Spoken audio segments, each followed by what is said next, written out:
थिम्मन एक दिन शिकार के लिए गए जंगल में। उन्हें एक मंदिर मिला जिसमें एक शिवलिंग था। थिम्मन के मन में शिव के लिए एक गहरा प्रेम भर गया और उन्होंने वहां कुछ अर्पण करना चाहा, लेकिन उन्हें समझ नहीं आया कि कैसे और किस विधि से यह काम करें। उन्होंने भोलेपन में अपने पास मौजूद मांस शिवलिंग पर अर्पित कर दिया और खुश होकर चले गए कि शिव ने उनको चढ़ावा स्वीकार कर लिया।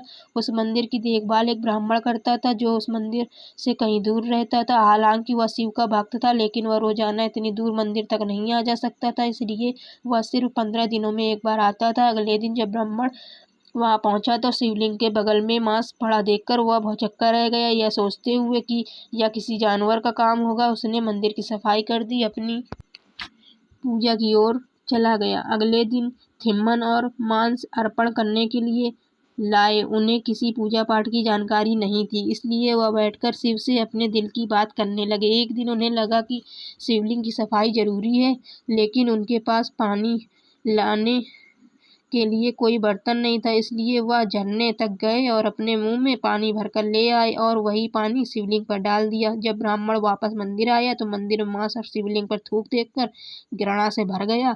वह जानता था कि ऐसा कोई जानवर नहीं कर सकता या कोई इंसान ही कर सकता था।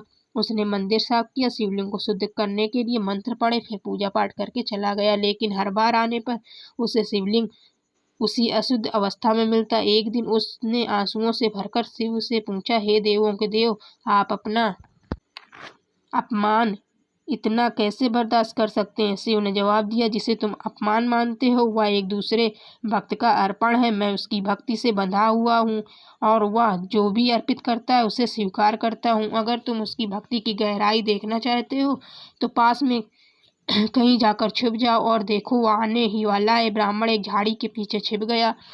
थिम्मन मांस और पानी के साथ आया। उसे यह देखकर आश्चर्य हुआ कि शिव की हमेशा की तरह उसका चढ़ावा स्वीकार नहीं कर रहे। यह सोचने लगा कि उसने कौन सा पाप कर दिया। उसने लिंग को करीब से देखा तो पाया कि लिंग की दाहिनी आंख से कुछ रिस रहा है। उसने उस आंख में जड़ी बूटी लगाई ताकि वह ठीक हो सके, लेकिन उससे और रक्त आने लगा। आखिरकार उसने अपनी आंख देने का फैसला किया।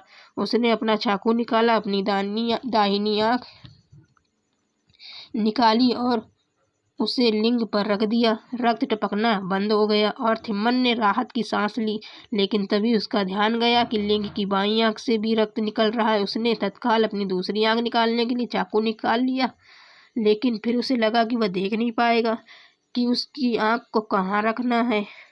तो उसने लिंग पर अपना पैर रखा और अपनी आंख निकाल ली। उसकी अपार भक्ति को देखते हुए शिव ने थिम्मन को दर्शन दिए। उसकी आंखों की रोशनी वापस आ गई और वह शिव के आगे दंडवत हो गया। उसे कनप्पा नयनार के नाम से जाना गया। कन्ना यानी आंखें अर्पित करने वाला, नयनार यानी शिव।